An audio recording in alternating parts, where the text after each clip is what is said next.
සියලු දෙනාම සාදරයෙන් පිළිගන්නවා මගේ YouTube channel එකට.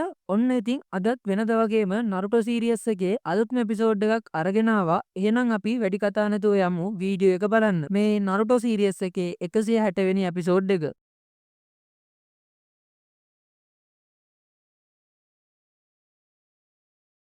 ඔන්න ඉතින් කතාව පටන් ගද්දිම සසානාමිව පෙන්නනවා. සසානාමි උදේ පාන්දරම නැගිටලා ගොසුන්ගුකිව අල්ලා ගැනීමට යාමට පිටත් වෙන්න හදනවා. එතකොට නරුටෝ ඇවිල්ලා සසානාමිව නවත්තලා කියනවා ඔයා මේ තත්ත්වෙන් ගොසුන්ගුකිව අල්ලගන්න ගියොත් එහෙම ඔයාට ආපහු පරදින්න තමයි වෙන්න කියලා. ඊට පස්සේ නරුටෝ සසානාමිගේ ෆොටෝ එක දාලා තියෙන wanted poster එක පෙන්නලා අහනවා මේ ගැන ඔයාට මොකද්ද කියන්න තියෙන්නේ කියලා.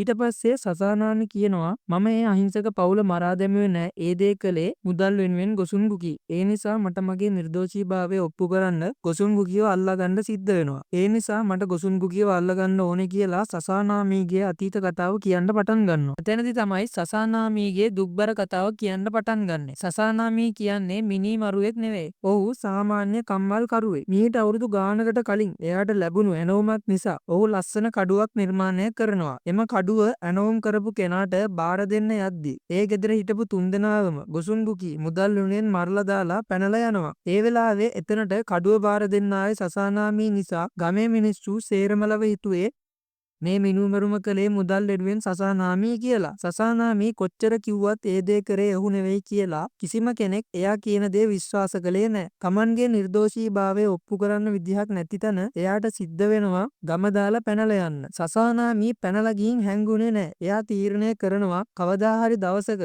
ඒ නියම මිනිමරුවව අල්ලලා ඒ කියන්නේ ගොසුන්ගුකිව අල්ලගෙන Tamanගේ නිර්දෝෂීභාවය ලෝකෙටම පෙන්නනවා කියලා. සසානාමීගේ ඇඟේ තියෙන හැම තුවාලයක්ම එයා මේ ගොසුන්ගුකිව අල්ලා ගැනීම සඳහා ගෙවපු දුක්වර ජීවිතයේ මතක සටහන් කියලා කියනවා. ඊට පස්සේ නරුටෝගේ කණ්ඩායමේ අය පොරොන්දු වෙනවා ගොසුන්ගුකිව අල්ලගන්න සසානාමිට උදව් කරනවා කියලා. ඊට පස්සේ ගොසුන්ගුකිව අල්ලගන්න සසානාමි සහ නරුටෝගේ කණ්ඩායමේ අය යනවා ගල් දේශයේ කන්ද උඩ පන්සලට. මෙතන තියෙනවා වටිනා රන් සීනුවක්. හොරා අනිවාර්යෙන්ම මේ වටිනා රන් සීනුව ගන්න එනවා කියලා මෙයාලා දැනගෙන හිටියා. හැබැයි ගොසුන්ගුකි ලේසි පහසු හතුරෙක් නෙවෙයි. එයා පාවිච්චි කරන්නේ පුදුම සහගත ජුත්සු එකක්. එයාට පුළුවන් ඇන පාවිච්චි කරලා මිනිස්සුන්ව බිමට තියලා අමුණන්න. ඊට පස්සේ කට්ටියම ගොසුන්ගුකිව අල්ලගන්න යද්දී ගොසුන්ගුකිගේ ගෝලය ඇවිත් නරුටෝගේ කණ්ඩායමට පහර දෙන්න පටන් ගන්නවා. මේ වෙලාවේදී නරුටෝගේ කණ්ඩායම අයව ගොසුන්ගුකිගේ අය වට කරගෙන නරුටෝලාට මේ නිසා හෙලවෙන්නවත් බැරි වෙනවා. මේ වෙලාවේදී නරුටෝගේ කණ්ඩායමේ අය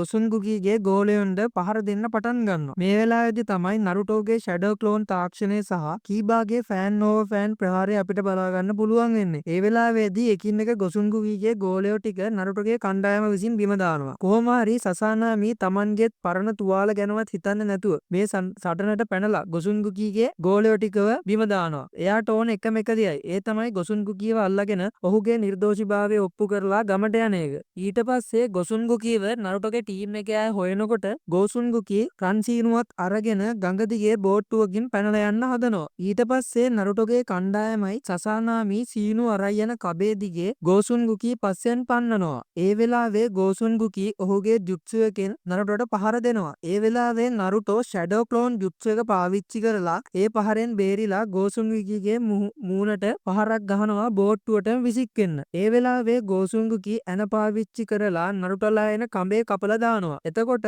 නරුටෝවයි හිනාටවයි කීබවයි අකමාරුවයි ගඟට වැටෙනවා. නමුත් කොහොම හරි සසානාමි කැඩුණු කඹය අල්ලගෙන ගොසුන්ගුකි ඉන්න බෝට්ටුවටම පයින්නවා. ඊට පස්සේ ගොසුන්ගුකි එක්ක සසානාමි සටන් කරලා කොහොම හරි සසානාමි සමත් වෙනවා ගොසුන්ගුකිව මෙල්ල කරගන්න. එයාට කොච්චර කේන්තිද කියනවා නම් එයා හදන්නේ ගොසුන්ගුකිව එතනම මරලා දාන්න. හැබැයි නරුටෝ කෑ ගහලා කියනවා එයාව මැරුවොත් ඔයාගේ නිර්දෝෂීභාවය කවදාවත් ඔප්පු කරන්න වෙන්නේ නැහැ. ඔයා හැමදාම වැරදිකාරයා වෙයි. ඒ නිසා ඌව මරන්න එපා කියලා නරුටෝ හයියෙන් කෑ ගහනවා. ඊට පස්සේ ඒ වෙලාවේ එතනට පොලිසියෙන් ඇවිල්ලා ගොසුන්ගුකිවයි සසානාමිවයි දෙන්නවම අල්ලගෙන යනවා. ඊට පස්සේ සසානාමිව ගමේ මිනිස්සු ඉන්න තැනට එක්කන් ඇවිත් සසානාමිව ගැට ගහලා තියෙනවා. ඒ වෙලාවේ ගමේ මිනිස්සු සසානාමිට කෑ ගහනවා මිනිමරුවා අර අහිංසක පවුල මරලා දැම්මා අපිට ආපහු ඒ අයව ගෙනත් දෙන්න කියලා. ඊට පස්සේ ගමේ අය ආයෙමත් කියනවා අපි මොහුවත් ඒ කට්ටියව මරා දාපු විදිහටම මරලා දාමු කියලා කියනවා. ඊට පස්සේ ගත්සු කියන කෙනා කෑ ගහලා කියනවා ඔයාලා කිසිම පරීක්ෂණයක් නොකර කොහොමද මේ මිනිස්සයාමයි මිනීමැරුම කරේ කියලා කියන්න කියලා. ඊට පස්සේ ගමේ ප්‍රධානියා කියනවා මේ දේ කරේ සසනාමී නෙවෙයි මේ ගොසුන්බුගී කියන මිනිස්සයා මුදල් වෙනුවෙන් ඒ අහිංසක පවුල මරා දැමුවා කියලා ඔහුම පාපොච්චාරණය කරා. එම නිසා එම සසනාමී කියන කෙනා නිර්දෝෂී. එම නිසා ඔහුව නිදහස් කරන්න කියලා කියනවා. අවුරුදු ගාණක් නොකරපු මිනීමැරුම් වරදක් නිසා දුක් විඳපු සසනාමිට අන්තිමේදී නිදහස් මිනිහෙක් විදියට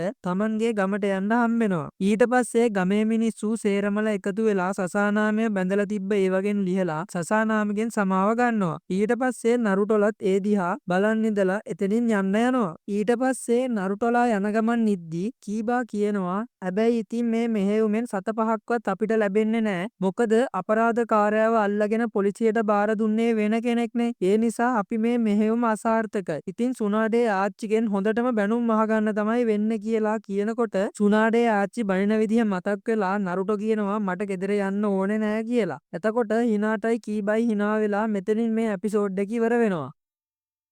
එහෙනම් අදට මම ගිහින් මෙන්නම්. channel එක subscribe කරපු නැති අය subscribe කරන්න. වීඩියෝ එක ගැන අදහසක් පහලින් කමෙන්ට් එකක් දාගෙන යන්න. එහෙනම් අදට මම මෙතනින් සමුගන්නවා. ඊළඟ එපිසෝඩ් එක හෙට අරගෙන එන්නම්.